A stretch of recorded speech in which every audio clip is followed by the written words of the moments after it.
We are back with the 1930s. And did you know that the original hi-hat consisted of two small cymbals that you attach to your foot like a snowshoe? In the 1930s, it was also illegal in many states for black and white musicians to play in the same band, and many women actually spent time in jail defying these rules. My name is Vicky O'Neon. I'm a drummer and educator. This and much more coming up next as we head into the 1930s. Vicky O'Neon presents Drumming Through the Decades.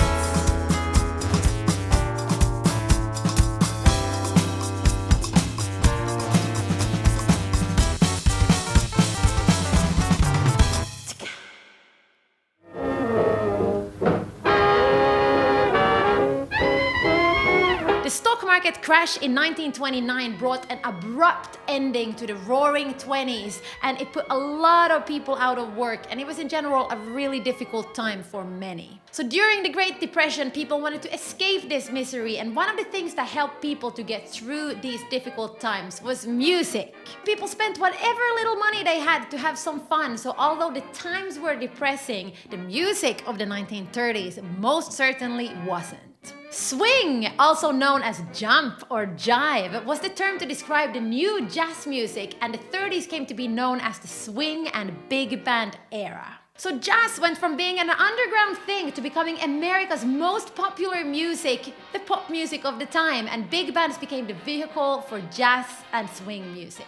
So during this time, they still didn't have any amplification, so the bigger the band, the more powerful, and the big bands often consisted of up to 20 players. This wall of sound was really powerful and made people want to dance. So swing styles gave birth to dance styles like the jitterbug, lindy hop, and shag. Swinging musicians were called cats, and to take off was to solo or improvise. Any jazz cats watching? Say hi in the comments below. So swing feel is where you emphasize the so-called offbeat of the music. 1 and 2 and 3 and 4 and. And swing bands were often big bands that featured soloists who would improvise on the melody over the arrangement. Radio also existed in most people's homes by now, which also made the music more accessible, especially if you weren't in a big city. As jazz music took America by storm, so did the drum kit, and we now got the same setup as we are familiar with today, with snare, bass drum, toms, cymbal, and the hardware stands. And this is also the time when the hi-hat makes its first appearance, and it became the primary timekeeper for drummers during the big band era. So previously, drummers would have choked a cymbal to keep time, and you needed two hands to do this. So they wanted to find a way where you could incorporate your left foot into the playing. So the first version was something called a snowshoe cymbal that consisted of two small cymbals attached to two boards, one on top of the other, joined with a hinge. The upper board was attached to the foot with a strap like a sandal, which made it look like a snowshoe, so that's why they called it the snowshoe cymbal. This then developed into what was called a low boy, which looked like a hi-hat, but it was on the floor. Eventually, this then developed into the hi-hat as we know it today, which you could play with your sticks and close with your foot all at once. Great. Let's head over to my studio and I'll show you. So first of all, I want to talk to you about fills, because the way they used to fill was slightly different from the way we're filling today. Today we're used to hearing a zaga daga daga daga daga daga daga daga boom and a big crash ending on beat 1. Now that didn't start happening until about the 1950s, and prior to that, the fills always used to end on beat 4. So a fill could have sounded something like... So one of the reasons for this is because the drums is a loud instrument, and the drums used to be even bigger than they are now. And all the other instruments were acoustic, so they were a lot softer. So it was actually considered rude for a drummer to end a fill on beat 1. It was like stepping on the other instrumentalists' toes. So crashing on beat 4 also comes from the syncopated New Orleans rhythms, where there's a natural emphasis on beat 4. Dum dum ga dum dum ga dum dum ga. 1, 2, 3, 4, 1, 2, 3, 4, 1, 2, 3, 4, 1, 2, 3, 4. And drummers also started now to change the emphasis from the marching band 2 feel to actually actually emphasize all the 4 beats on the kick drum. 1, 2, 3, 4, 1, 2, 3, 4. And you would do this with a technique called feathering, where you really lightly hit the bass drum. And that would be the same rhythm that the double bass player would play as well. 1, 2, 3, 4, 1, 2, 3, 4. So the bass drum actually now becomes the main timekeeper. And the hi-hat that we have now introduced as a part of the drum kit also starts to play an important role. And you can use that as a timekeeper also on beat 2 and 4. 1, 2, 3, 4, 1, 2, 3, 4, 1, 2, 3, 4.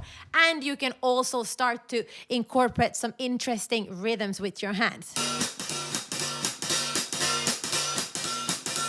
And the snare drum's role now is to punctuate all the accents. So the big band swing could sound something like this.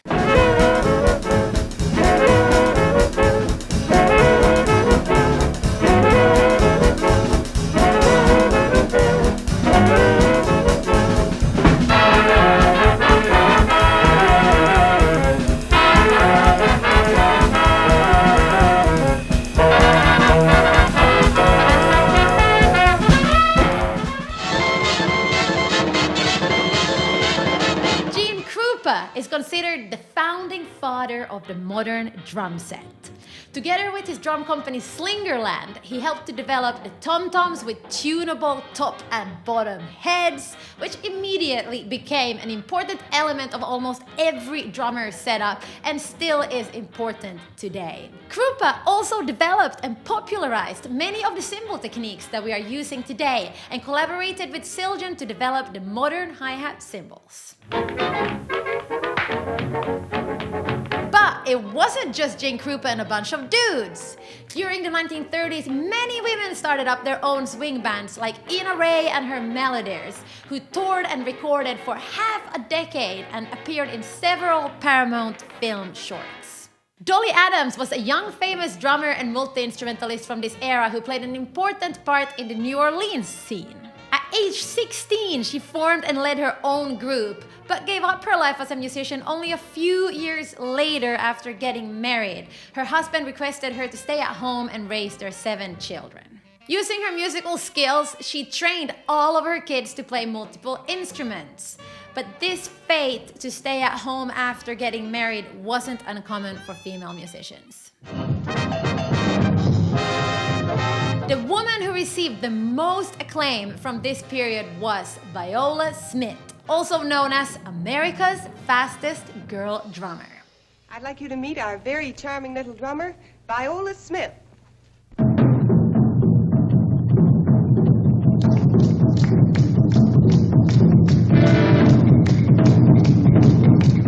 Viola was known as the female version of Jane Krupa.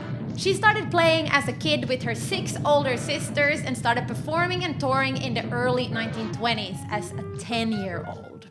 She had an incredible career spanning over 6 decades playing in different orchestras like the Coquettes, Phil Spittley's all-girl orchestra, several performances at the famous Ed Sullivan Show, and so on.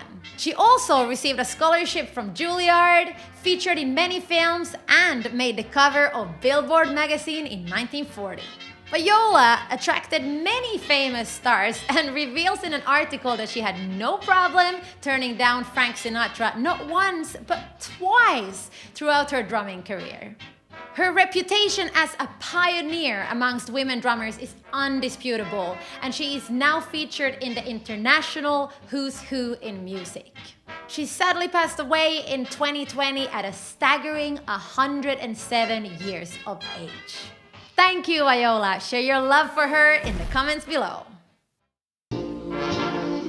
Female musicians in the 1930s also played an incredibly important role in racial politics and have been credited for paving the way for desegregation. Mixing races in various situations was still prohibited by law in southern parts of the United States, but several white women preferred the distinct sound of the black all-girl jazz bands and their incredible musicianship. So it wasn't uncommon that white women would disguise themselves as black members just to join these bands, which led to several of them spending time in jail. Black and white band members would often discuss the absurdity that one of them would put on very, very dark makeup and curl their hair, whilst the other would straighten their hair and put on lighter makeup. Of the many African-American all-girl bands that became popular in the 1930s, the most critically acclaimed were the Harlem Playgirls, founded by drummer and bandleader Sylvester Rice. They toured actively in the so-called Toba circuits, which were vaudeville shows for African Americans, playing in picture houses, jazz clubs, ballrooms, and variety theaters. Many members later on went on to perform with the then famous Prairie View Co-Eds and International Sweethearts of Rhythm. And the International Sweethearts of Rhythm actually became one of the biggest swing bands in the US in the 1930s. Drummer Pauline Brady was one of the original members of the group.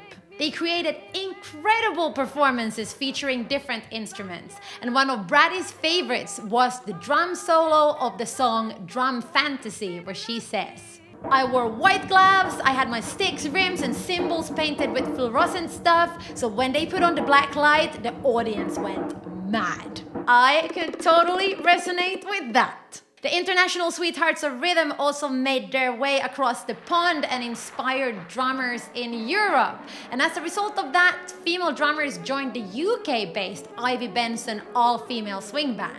They formed in 1939 and would continue making music until 1983, headlining prestigious venues like London Palladium, and became the BBC resident house band. Drummers in the band included Marie Clive, Betty Thomas, John Pine, Paula Pike, and Chrissy Lee. There's a great book called Women Drummers if you want to find out more information about some of these amazing female-identifying drummers. It's undeniable that women have played a massive role in the evolution of both drumming and music, but many of them have been forgotten today. And so much of music history is just that, his story.